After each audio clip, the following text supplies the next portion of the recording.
Good morning, students.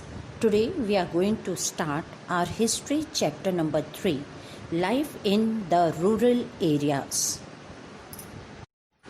Beta, when Britishers came to India, our villages were self-sufficient and they were totally independent.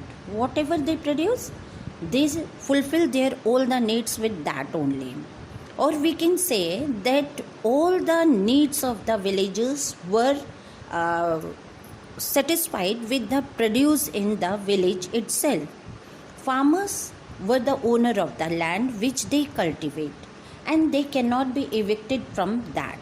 And sometimes at the time of natural calamity, kings totally cancelled the revenue from the farmers. But when Britishers came to India, the situation changed. Revenue began to be collected by the agents of the company and it was fixed and had to be paid in cash. No concession was given during any time, even if the crop failed. Colonial agrarian policy. बेटा हमने पहले chapter में पढ़ा कि battle of Buxar के बाद English east India company को ये अधिकार मिल गया था कि वो बंगाल, बिहार और उड़ीसा से रेवेन्यू कलेक्ट कर सकें और कंपनी को बेटा पैसे की सख्त ज़रूरत थी क्योंकि वो यहाँ से गुड्स खरीदता था, रॉ मटेरियल खरीदता था और एक्सपोर्ट करता था. Not only this, to run administration, to maintain an army and to fight numerous wars. For that, all they charge from India only, so that they want lot of money. For that, only land revenue was the source of income. That is why, beta, they started changing the revenue collection so that their income could be fixed. When Warren Hastings was the Governor General, the company gave the right to collect revenue from an areas to the highest bidder. Bidder वो होता है बेटा जो ऊंची से ऊंची बोली लगाता है. जब ऑक्शन वगैरह होते हैं तो उसमें सबसे ज़्यादा पैसे बोलने वाले को वो चीज़ दे दी जाती है. ऐसे ही यहाँ पर जो हाईएस्ट बिडर होता था उसे रेवेन्यू कलेक्शन का अधिकार एक पर्टिकुलर एरिया से दे दिया जाता था. But this system failed as the bids were made for an amount more than what the land actually produced. जो उस खेत में पैदा होता था, उस खेती पर पैदा होता था, उससे कहीं ज़्यादा ये बिड्स होते थे. तो इसलिए बेटा कभी कभी कंपनी को पूरा अमाउंट भी नहीं मिल पाता था और जब अमाउंट नहीं मिलता था तो इनकी इनकम वेरी करती थी. कभी कम होती थी, कभी ज़्यादा होती थी. इन्हें अपनी इनकम को स्टेबल करना था, इसीलिए इनका ये जो बिडर सिस्टम था ये फेल हुआ. और इस रेवेन्यू कलेक्शन के सिस्टम को स्मूथली करने के लिए कंपनी कुछ चेंजेस लेके आई और उन्होंने 3 न्यू चेंजेस किए in revenue collection system. Number 1, the permanent settlement was introduced by them. Second, the Mahalwari, and the third, Roytwari system. We will be reading about these systems in next talk. Let us first talk about permanent settlement. It was introduced by Lord Cornwallis in 1793. बेटे अपनी income को ensure करने के लिए, एक regular income ensure करने के लिए कंपनी ने डिसाइड किया कि ये लैंड रेवेन्यू फिक्स कर देंगे और लैंड रेवेन्यू बंगाल और बिहार के एरियाज में परमानेंट फिक्स कर दिया गया. Now what happened with this? What was the main feature of permanent settlement? Number 1, the revenue to be collected from an area was fix permanently with no scope of any change in that. No revision was done for that or anything could be changed in that revenue whatever was fixed by them. Second thing, the local zamindars were asked to collect the revenue and a particular amount was fixed to give it by a certain date to the Britishers. What happened that If they collect the more amount, they can keep that surplus amount with them. इससे क्या हुआ बेटा, ज़मींदारों ने किसानों से ज़्यादा वसूलना शुरू कर दिया ताकि एक फिक्स अमाउंट वो ब्रिटिशर्स को दे सकें, बाकी अपनी जेब में रख सकें। इससे अंग्रेज़ों का तो भरपूर फ़ायदा हुआ बेटा। उनको एक निश्चित अमाउंट हर साल मिलने लगा और एक नए वर्ग का उदय हुआ, एक नया सोशल क्लास आया सामने, और वो था लैंडलॉर्ड्स का, जो ब्रिटिशर्स के लॉयल थे।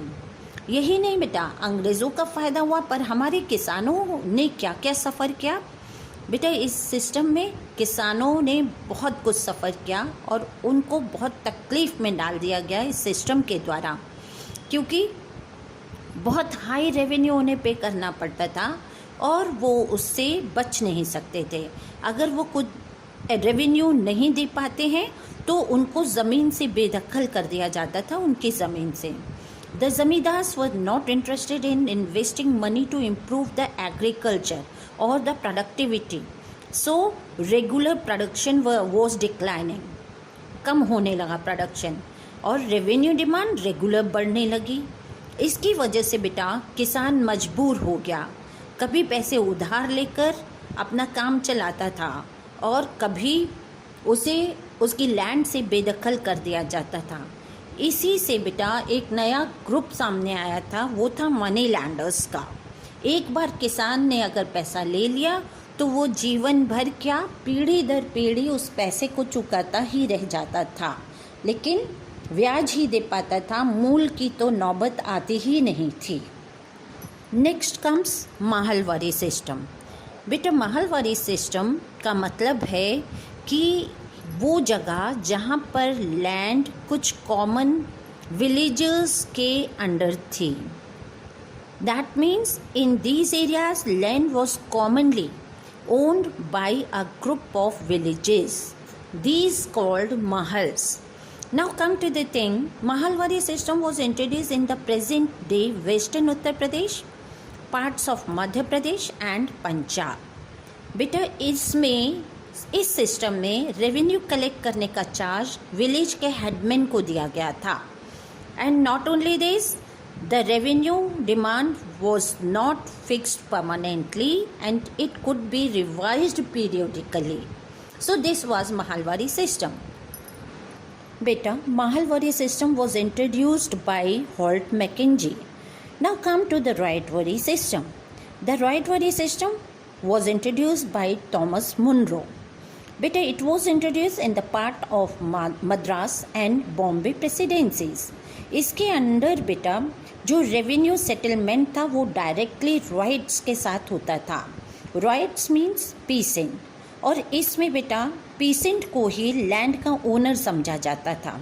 जब तक वो रेवेन्यू पे करता रहता था लैंड उसकी होती थी। And in this revenue system revenue was fixed according to the fertility of the soil. Let us talk about the impact of these revenue systems on peasants. Beta, we all know that these settlements introduced by the company impoverished the peasants. Now, land became a sellable commodity which could be bought, sold, or mortgaged. And this had a deep impact on the rural life and economy.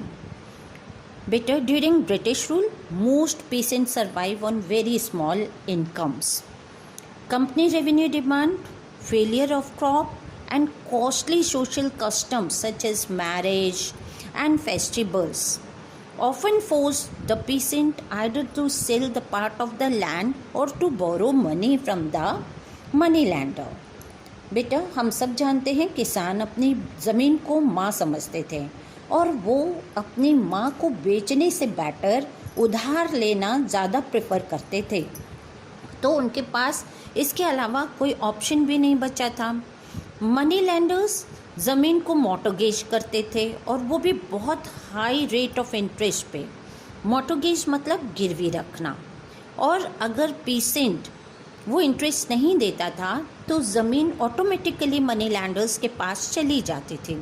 इस तरह हमारा किसान regular गरीब होता चला गया और उसे अपनी फैमिली का गुजारा करना भी इम्पॉसिबल सा नज़र आने लगा. According to a government survey in mid-19th century, 8 out of 10 peasants had unpaid debts. The new revenue collection system created a class of ज़मींदार, जो ज़मींदार किसान के हित में कभी नहीं सोचते थे और ज़्यादा से ज़्यादा उससे पैसा एक्सट्रैक्ट करने की कोशिश ही करते थे. They never do anything to improve the agriculture, or they were not interested in improving irrigation facilities. So the farmers had to depend on monsoon. कभी कभी जब बारिश नहीं होती थी तो फेमाइन पड़ जाता था, सूखा पड़ जाता था. इस तरह से किसान रेगुलर प्रॉब्लम्स को फेस कर रहा था और हालत ये हो चुकी थी कि किसान जो हमारे देश में सब कुछ पैदा कर रहा था वो इतना गरीब हो गया कि अपना जीवन भी यापन करने में उसे दिक्कत होने लगी, उसे मुश्किलों का सामना करना पड़ा. This was the impact on peasants in India. बेटा, now we will talk about the cultivation of cash crops. हम सब जानते हैं कि ब्रिटिशर्स हमारे देश से ज़्यादा पैसा कमाना चाहते थे और इसलिए इन्होंने इस प्रैक्टिस को शुरू किया, and that was the practice of cultivation of cash crops. The 19th century saw an increase in the cultivation of commercial or cash crop such as indigo, jute, oilseed, sugarcane, tea, coffee and cotton. इसका production इसलिए forcefully कराया गया क्योंकि इन चीज़ों का इस्तेमाल British manufacturing industries में किया जाता था. नॉट ओनली दिस बेटा, we have already read about industrialization, industrial revolution which started in Europe, by which all the things started produced on machine on large scale. To fulfill the need of raw material for these industries, Britishers want these all things for that. बेटा, इस practice ने धीरे धीरे हमारे देश में खाने की चीज़ों की कमी कर दी, because it declined in the production of food grains and there was acute shortage of food supply. Now let us talk about a case study of indigo. Indigo बेटा नील को कहा जाता है and it was use to dye the clothes. इसका बहुत ज़्यादा demand थी यूरोप में. Because of the industrial revolution, textile industry of England need this indigo to dye the clothes. बेटा, कुछ समय पहले तक ये लोग वेस्ट इंडीज़ और नॉर्थ अमेरिका से इस डिमांड को पूरा कर रहे थे, लेकिन the collapse of the indigo planters in these regions during the late 18th century forced Britain to look for supplies from other areas. So they looked towards the India. Indigo was grown in India since medieval time, but only a small plot was used for that. The company now forced farmers in Bengal to grow only indigo. By beginning of the 19th century, Indian indigo was a major export to England and they were earning lot of profit by that. Some officials of companies started privately investing in indigo plantation. Not only this beta, this cultivation was labor intensive job. The planters signed a contract with the cultivators that he would sow only indigo. Even if there is no fertility left in the soil also, then also the farmers cannot sow any other crop in their fields. They have to sow only this. And beta, as the time passed, the price paid to the cultivators became less and less. So the farmers of the Bengal were suffering a lot with this policy. In 1860, Deen Bandhu Mitra, wrote a play called Neel Darpan, in which he highlighted the atrocities committed by the indigo planters on the Indian cultivators.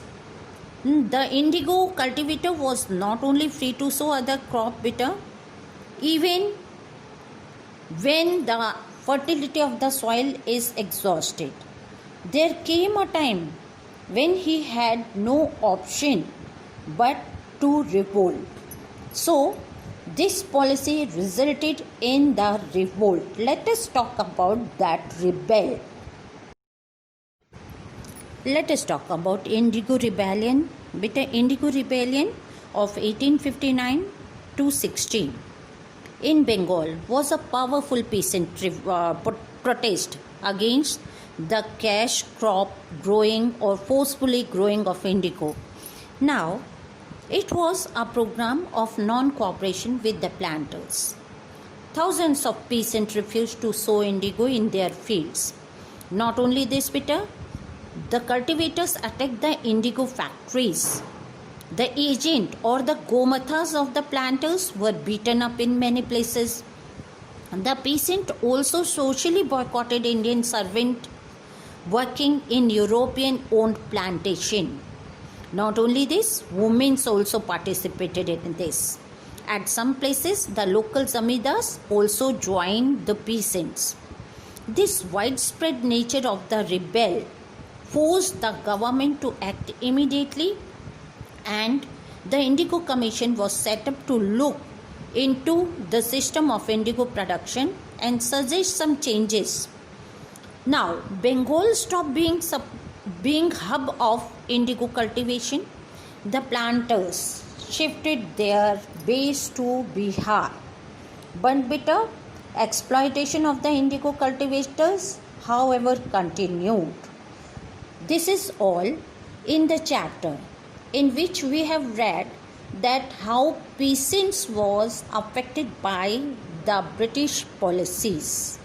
Thank you. Have a nice day.